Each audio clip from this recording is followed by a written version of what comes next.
Are you dealing with your anger and your insecurity? Welcome to the Daily Devo. I am Vince Miller. This week, we're reading through 1 Samuel chapter 18. I've titled this chapter Allies and Adversaries.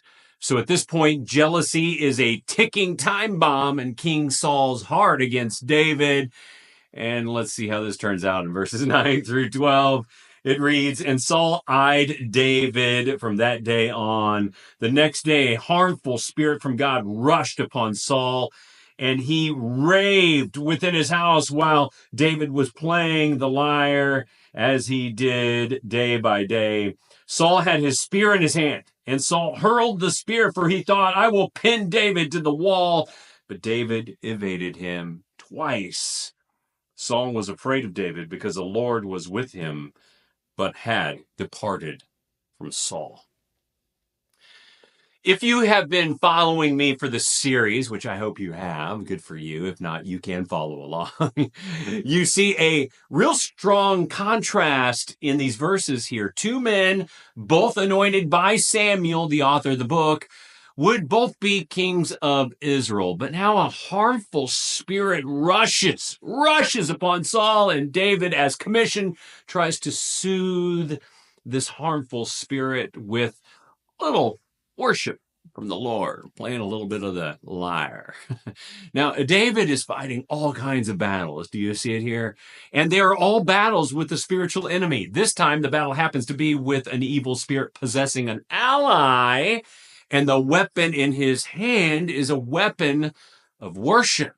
On the other hand, Saul holds a weapon of war in his hand and will misuse it against his ally, whom he perceives to be an adversary at this moment. Insecure leaders act this way and often fight the wrong enemy. They see every attack as an attack against them because they incorrectly associate their identity with the attack. Therefore, when allies try to help, it only seems to hurt, and then they hurl words or harmful objects that happen to be in their hands. Now, King Saul is experiencing an undeniably harmful spirit. This is a harmful spirit. And those of you prone to anger know exactly what this feels like.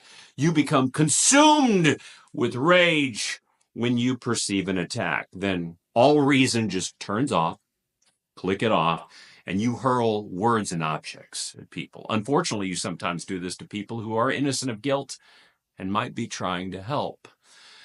You have to stop acting that way.